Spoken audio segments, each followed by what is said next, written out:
Bonsoir à tous, bonsoir à toutes. Merci de nous rejoindre. C'est Club de l'Actu à la une cette semaine.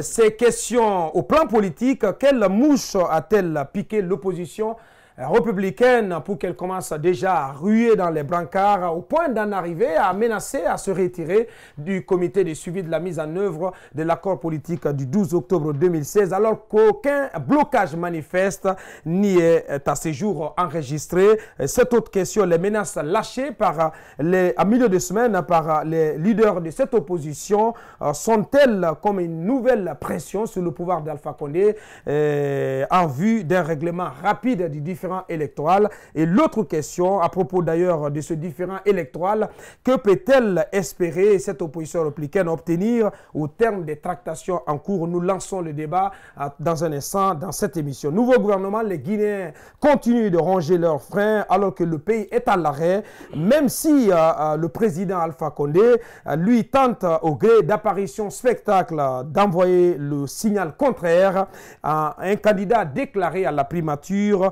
S'est fait entendre cette semaine, Dr Ibrahima Kassory Fofana, puisque c'est de lui qu'il s'agit, n'a pas fait mystère de son intérêt à occuper le poste de Premier ministre en se présentant comme le champion de la lutte contre la corruption. Cerise sur le gâteau, Doncas s'est payé l'audace de se prononcer sur une perspective que redoutent bien des Guinéens, à savoir une éventuelle augmentation du prix du carburant pour lui.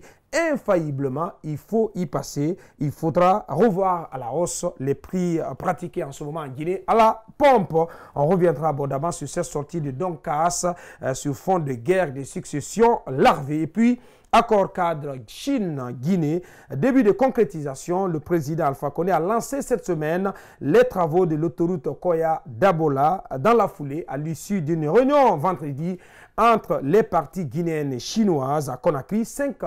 La liste des 5 projets prioritaires a été dressée pour un financement décaissable d'1,5 milliard de dollars américains. Voici le menu. Bienvenue à tous. Merci de nous rejoindre à nouveau pour faire le débat. Sur ce plateau, 4 confrères. Talibé Bari de la radio City FM et du journal La République, c'est un habitué de ce plateau. Talibé Bari, bonsoir. Bonsoir. Également sur ce plateau, Lamine Monyouma Sissé, donc à l'extrême gauche. Il est aussi un habitué de ce plateau. Il est de la radio Djigui FM et du site mosaïqueguinée.com. Bonsoir, M. Sissé. Bonsoir. Également sur ce plateau, Laï Mamadi Condé, il est consultant en communication et il est le Benjamin. Et sur ce plateau, Benjamin aux larges épaules. Bonsoir, M. Condé. Bonsoir. Bien, et l'autre co-animateur, l'autre animateur de cette émission qui n'est plus à présenter, Mohamed Mara du groupe Adafo Média. Bonsoir, Mohamed. Bonsoir. Bien, pour commencer, on va donc évoquer cet accident, ce grave accident qui s'est produit samedi, plutôt vendredi nuit, dans la commune de Matoto, au carrefour Sangoya. Plus précisément, un camion transportant du sable donc, qui descendait de Danko 5 a fini sa course dans la pharmacie de Sangoya après avoir percuté, il faut le préciser, au moins 4 véhicules et des mototaxis. On parle de 3 morts, mais pour le moment, le bilan humain n'est pas exact. On va y revenir. Talibé Bari, vous avez suivi cette actualité. Comment peut-on expliquer ce nouveau drame sur nos routes? Écoutez, ce drame réveille une question qui nous taraude les esprits depuis des années. La question qui renvoie au contrôle technique dans ce pays, ce contrôle technique automobile qui est sous le boisseau depuis plus d'une décennie parce que le gouvernement n'arrive pas à se décider à trancher dans, disons, cette situation de monopole que garde encore... Mais il faut rappeler que le monopole a été déjà cassé. Le gouvernement la réalité, a décidé de la mise en place des centres de contrôle agréés. Et sauf que, pour le moment... Dans la réalité, ce monopole n'est pas cassé. Le monopole est cassé par un acte qui vient de qui? Voilà. C'est ça, il ne faut pas l'oublier. Celui-là qui avait accordé le monopole, c'était l'ancien chef de l'État qui l'avait fait. Et il faut à nouveau qu'il y ait une volonté forte de la part du chef de l'État actuel pour casser ce monopole, mais surtout que ses ministres le suivent. Parce qu'on le sait aussi parfois, le professeur Alpha Condé donne des directives, mais vous le savez tous, parfois vous avez affaire à des ministres qui, on a l'impression pour certains, font tout pour jouer contre sa propre gouvernance. Ce qu'on ne comprend pas. Mais en réalité, on peut faire l'économie des vies dans cette histoire-là. Moi, je pense. Je ne saurais croire dans cette idée selon laquelle Alpha aurait donné des instructions et qu'un ministre aurait refusé de s'exécuter. J'ai du mal à le croire. Oui, c'est un refus. On ne dit pas. C'était un refus. Non, attendez. Oui, c'est manœuvre là. On va recentrer le débat. On va recentrer le débat. Je n'y crois pas. Bien, on va recentrer le débat, Talibé Bari. Parce que ce qui est de fait, c'est que le gouvernement, à l'issue d'un conseil des ministres, a décidé donc de libéraliser le secteur et donc de permettre la mise en place de centres agréés de contrôle technique. La question aujourd'hui, pourquoi jusqu'à présent ces centres ne voient pas le jour? Pourquoi le contrôle technique n'est pas une réalité en Guinée? Justement, moi, en fait, je n'allais pas systématiquement parler de ce contrôle technique, mais je rappelle que c'est une question qui est revenue à la charge toutes les fois où il y a eu un accident grave. Moi, la question que je me pose par rapport à cet accident, c'est que moi, je me demande bien quelle urgence y aurait-il à ce qu'un camion chargé de sable traîne dans les rues de Conakry, parce que certains parlent de 21h comme étant l'heure à laquelle l'accident s'est produit, d'autres parlent de minuit. Vous comprenez? Lorsque une telle situation se produit, on ne peut pas ne pas se poser cette question. Quelle urgence y avait-il à ce qu'un camion dévale la colline de Anko 5 et à une heure, si tel est que c'était à 21h, à une heure aussi, comment dirais-je, de pointe, qu'un camion dévale donc la colline de Anko 5 pour venir se renverser sur autant de véhicules de moté et aller finalement s'encastrer dans une pharmacie. Donc, à mon avis, même un certain type de véhicule exerçant un certain type d'activité, tout cela doit être réglementé de manière à ce que ce type de déplacement de véhicules transportant, parce qu'on se rappelle qu'il y a eu pratiquement un accident dans le passé, une mesure au carrefour de Anta. Donc je pense que il y a ce problème récurrent, ce problème casse-tête de contrôle technique automobile qu'il faut franchement régler, mais aussi il faut que la police parvienne à réglementer le trafic de manière à ce que un certain type de transport à des heures indues ne soit pas possible dans les rues de Conakry. Bien, la route donc qui continue de tuer en Roubléguine. À l'instant, vous voyez les images qui ont été tournées par nos équipes qui étaient déployées sur place donc au carrefour de Sangoya. Le site internet Guinée 7 qui n'hésite pas à parler du carrefour de la mort. On parle d'un bilan de 3 morts, en tout cas à la mi-journée de samedi déjà, on parlait de 3 morts, dont une femme et un bébé. Lamine Mouniouma Cissé, cet accident, pouvait-on l'éviter si des mesures étaient prises, des mesures d'interdiction de la circulation de gros porteurs à des heures, à certaines heures de la journée et de la nuit, et si aussi le contrôle technique était une réalité en Guinée? Oui, pour sortir du fatalisme, je peux dire que l'accident pourrait être évité. Mais vous n'allez pas nous dire que vous êtes fataliste et que vous allez continuer, comme le font beaucoup de Guinéens, à mettre cela au compte de Dieu. Non, c'est plus sérieux que tout ça, c'est au-delà. Donc, je vais au-delà de ce qu'a dit tout à l'heure Talibé. Ce n'est pas, à mon avis, lié à l'heure à laquelle il faut fixer la circulation des véhicules. Mais c'est plutôt le contraire. Si, c'est un paramètre dont il faut tenir compte. Non, ce n'est pas forcément ça. Parce qu'il a été dit ici que les camions doivent circuler la nuit. Pour la nuit à partir de 18h, ça a été dit, pour permettre, à partir de 19h, pour permettre aux usagers, aux autres usagers. Non, je ne crois pas que c'était à partir de 19h. C'est bien cela. C'était à partir de 19h, c'est ce qui a été décidé par la police routière.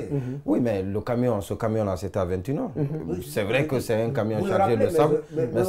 Non, c'est une chose. Non, c'est pour te dire que ce n'est vraiment pas lié à l'heure à laquelle les camions doivent circuler.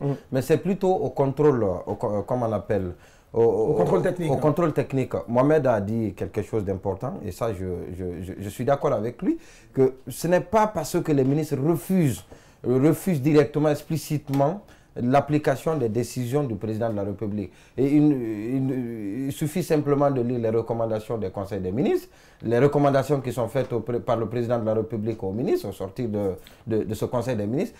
2 mois après, ce sont les mêmes recommandations qui reviennent sur la table. Comme pour dire qu'il y a les ministres qui n'appliquent pas pour des raisons, pour une raison ou pour une autre, on ne sait pas. Mais il y a des recommandations qui ne sont pas appliquées. Le président peut décider. Vous pointez un défaut de leadership chez bien des ministres. Oui, je suis d'accord, c'est une volonté politique. Il faut une volonté politique forte. Du Premier ministre en personne, parce que lui, selon la Constitution, il a en tant que chef de gouvernement, il a 4 rôles essentiels. Alors, c'est lui qui coordonne, c'est lui qui impulse l'action gouvernementale, mais c'est aussi lui qui contrôle l'action gouvernementale. Donc, malheureusement, chez nous, on impute tout au président de la République, mais il faut reconnaître que si le Premier ministre joue exactement son rôle, tout ne peut pas revenir au chef de l'État. C'est par exemple l'article 58 de la Constitution qui prévoit que le Premier ministre est celui-là également qui promeut notamment le dialogue social et en est le garant. Bien. Le garant, si vous voulez, de tous les accords politiques. Là, mais pour en terminer, Mohamed Vambri. Non, pour en terminer, il faudrait que le président... C'est vrai que chaque fois qu'il y a accident, le lendemain, on voit tout le monde affligé, on voit tout le monde voilà, donc, se préoccuper. Mais ce n'est pas ça la solution. Il faut prendre des dispositions pérennes pour pouvoir surmonter ces différentes difficultés. Mais ce n'est pas des solutions ponctuelles. Par exemple, on pourra certainement entendre du ministre de la Sécurité tout à l'heure l'interdiction de la circulation pour dégager les J'allais poser la question. Ce n'est vraiment pas la solution. Merci de me tendre la perche. J'allais poser la question en ce qui concerne le ministre de la Sécurité, justement. Est-ce que ça questionne le bilan et le leadership du ministre Abdoul Kabele? Oui, mais est-ce que là, c'est la faute du ministre de la Sécurité? Il a eu quand même 3 ans, 3 ans ou 2 ans. Je vais vous rappeler. Depuis qu'il est à la tête du ministère de la Sécurité. Non, si c'est globalement qu'il faut en parler, vous connaissez mon avis là-dessus, je pense que le ministre Kabele est un piètre ministre quand même de la Sécurité, personnellement, parce qu'aucune des questions qui préoccupe ce gouvernement, plutôt, oui, le chef de l'État, parce qu'il ne faut pas l'oublier, c'est un département qui a vu défiler des ministres, c'est bien le ministère de la Sécurité. Il est le 5e ou 6e ministre. Justement, et puisqu'il a eu un bilan assez probant à la tête des forces armées, donc du ministère de la... assez probant, mais surfait. Justement, non, il y avait un très bon bilan. Surfait. Mais attendez, je le dis pourquoi, il a quand même bénéficié là-bas, il avait quand même bénéficié de concours. C'est la même commission à la présidence qui faisait... C'est assez questionnable. Oui, mais justement, vous savez que politiquement, c'est quand même à lui qu'on va attribuer.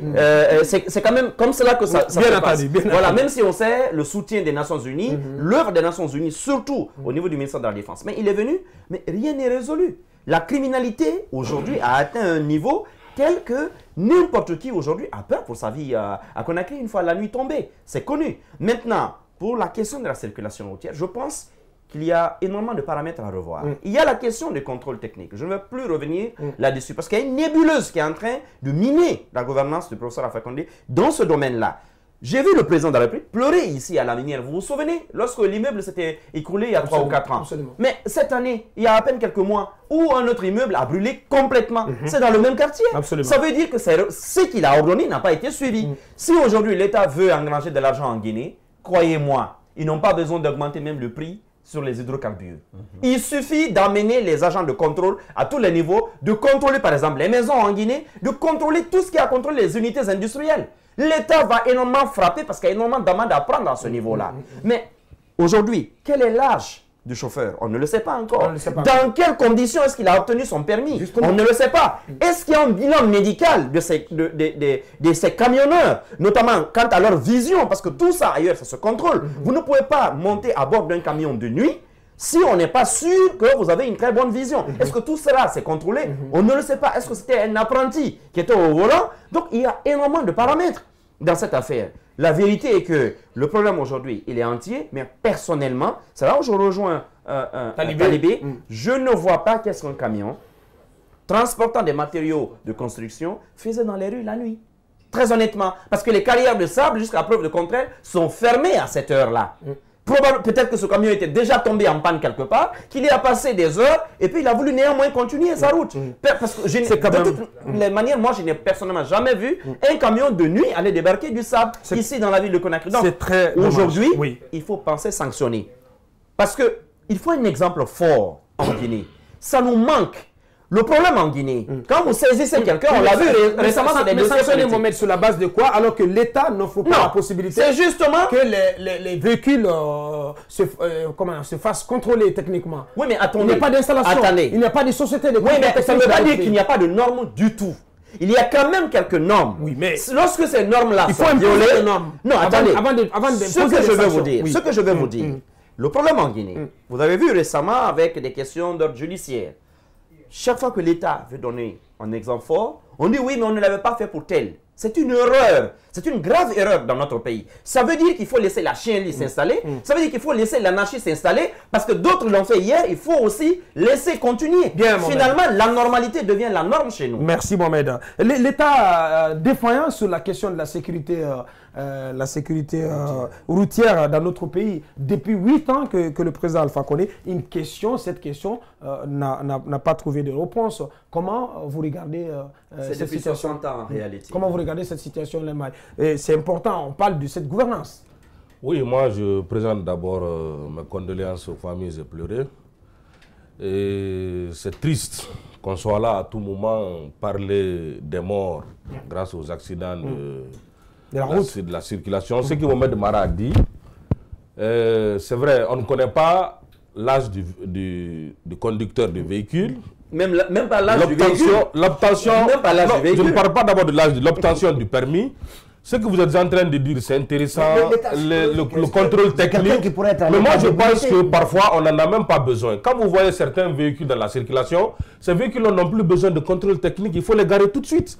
Vous allez voir des véhicules circuler qui n'ont pas de phare, qui n'ont pas de clientèle, qui n'ont pas de rétroviseur, qui ont, le chauffeur même parfois, il a du mal même à garer.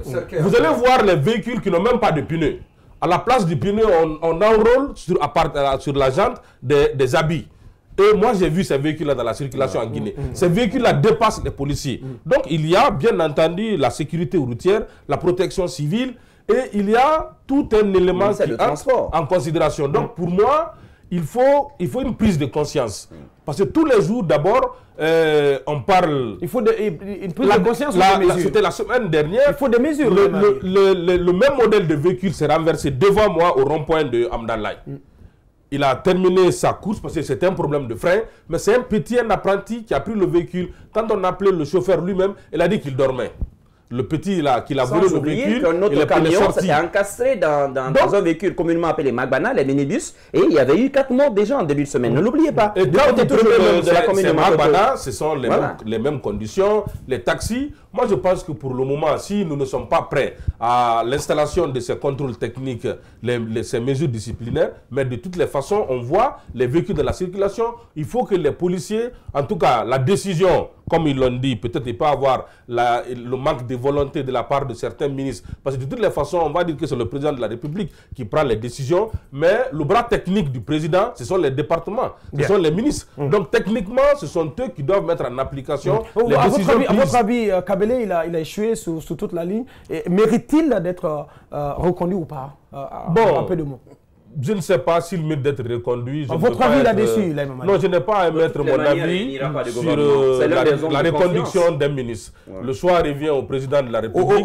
C'est lui qui connaît si Kabele il a un bilan positif ou négatif. Mais moi, je demande votre avis. Moi, je demande votre avis. On sait très bien que c'est du pouvoir discrétionnaire du chef de l'État. Vous êtes sur ce plateau, en tant que consultant, en tant qu'observateur de la vie politique, de la vie sociopolitique de notre pays. Quel est votre avis là-dessus? Je dis bien, je le répète encore. Je dis, je n'ai pas à émettre qui ne lui permet pas. Je n'ai pas à émettre un avis merci. Cette question. Vous pensez que Maître Abdoul Kabele, il a encore sa place dans le gouvernement talibé? Écoutez, moi... Au regard de son bilan. Non, moi, je rappelle qu'il a été d'abord ministre sous Lansana Kouyaté. Avant, ministre des Affaires étrangères. Des Affaires étrangères. C'était un brillant avocat. Voilà, et à la tête du ministère de la Défense, avec bien évidemment toute une équipe, il a réussi à mettre en œuvre des réformes dans le cadre de la réforme des forces de sécurité. Et moi, au regard du nombre de ministres phagocytés par ce ministère sous Alpha Condé, j'espérais le voir pouvoir réussir quelque chose. Vous attendiez mieux de lui. Mieux de lui. Donc vous êtes déçu. C'est-à-dire parce que quand Alpha venait au pouvoir, nous étions tous conscients d'une chose, c'est que l'armée guinéenne était, disons, le talon d'Achille de notre. Bien, Talibé, on va être précis. Vous pensez qu'il a encore sa place ou pas? Non, attendez, je vous explique maintenant. Si le président le veut. Pour nous, c'est lui qui a réussi. Si le président le veut. Pour nous, c'est lui qui a réussi des réformes. Et a donc discipliné tant soit peu cette armée, ne pouvait pas ne pas réussir la même chose au niveau du ministère de la Sécurité, même si les réalités qu'on nous rapporte de ce ministère sont des réalités accablantes. Son bilan mais à la tête de la sécurité, plaît-il en faveur de nous? Non, moi, je lui mettrais plutôt négatif parce que j'en attendais mieux que ce que je vois. Mais il a réussi quand même à changer la structure de ce département. Votre avis à vous, ça n'était pas arrivé depuis très longtemps. S'il vous plaît, permettez qu'on progresse dans ce débat. Votre avis là-dessus, Monument, et avant celui de Mohamed Mara, rapidement. Non, je voudrais rappeler qu'on ne peut pas lui créditer le fait d'avoir discipliné l'armée. Non, c'est vrai qu'il a été l'un des acteurs, mais pas l'acteur principal. Non, c'est important. Oui, pas l'acteur principal. Il a été l'un des acteurs étant délégué. Voilà, c'est ça, pas l'acteur principal. Donc il y a assez de choses. Alors, par rapport à son bilan, on parle d'accidents, on parle de la circulation, on parle du banditisme, ne serait-ce que ça. Moi, je me dis... L'accident existait bien avant lui, hein. Oui, mais il est venu pour corriger. Donc, il est venu pour corriger. Non, c'est grave, c'est non, il est venu pour corriger, pour améniser ces accidents. Ce que j'ai envie de dire, le voyage de 1000 pas commence par un pas. Permettez-moi. Si aujourd'hui, comme l'a dit Talibé, il y a des petites réformes, c'est-à-dire il y a des réformes si petites qu'elles soient, on ne peut pas dire que non, Kabélé, ce n'est pas... Permettez-moi, on a beaucoup d'autres thématiques qui nous attendent. Il est venu parce qu'il y a accident. Et donc, on savait... On a changé de ministre. On a changé de ministre pour qu'il apporte des solutions à ce problème préoccupant. Malheureusement, il demeure encore. À Paris qu'en Guinée. On l'a nommé pour que le banditisme, pour que la criminalité que nous connaissons puisse baisser, le taux puisse baisser. Malheureusement, elle demeure et je dis d'ailleurs qu'elle a caracolé. À travers les kidnappings. Il n'a pas pu nouveau mode opératoire. Donc moi, je ne sais pas qu'est-ce qu'on peut mettre à son crédit ou à la tête du ministère de la Sécurité. Donc pour vous, il n'a plus sa place donc dans un gouvernement. Non, il n'a pas sa place. Mohamed Mara, très rapidement. Ça m'étonnerait qu'il parte, et même si il partait du gouvernement, je pense que le président de la République lui confiera quand même un poste de choix, parce que c'est quand même quelqu'un qui a un long parcours avec lui, qui a été son avocat. Je pense qu'ils ont de très bonnes relations. Des francs-maçons. Oui, en Guinée, oui, et puisqu'il a reconnu publiquement qu'il est le chef de la franc-maçonnerie en Guinée. Mais je pense donc que je serais étonné que le professeur s'en sépare. Cependant, je pense que le ministère de la Sécurité n'est pas fait pour lui. Dans ce département, on avait besoin d'un homme qui avait toute la confiance du chef de l'État et qui pouvait avoir les mains libres. Il est venu, vous l'avez suivi dans ses bras de fer avec l'ancien directeur général de la police. Il a obtenu du chef de l'État de changer notamment la structure pour ne plus qu'il y ait, si vous voulez, un ministre bis, en l'occurrence un directeur. Il a obtenu cela. Mais sur le terrain, les résultats quand même laissent à désirer. Moi, je suis quand même assez déçu. C'est l'un des rares. Justement, il a eu ses hommes, mais moi, je suis franchement déçu.